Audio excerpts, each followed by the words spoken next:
gagawa po ako ng EPP project ko. Ito po ang mga kailangan kong gamitin.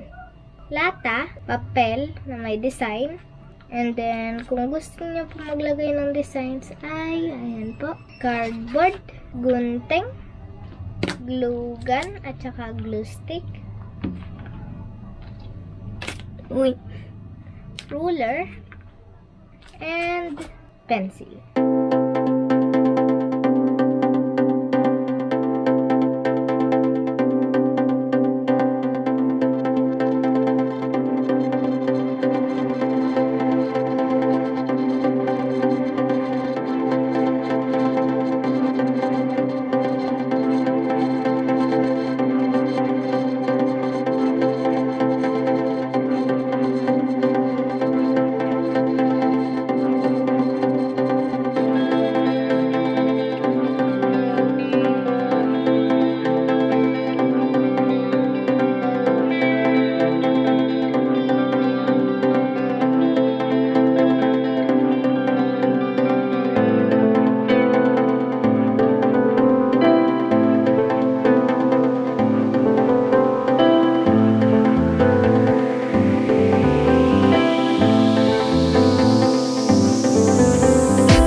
Thanks for watching, guys!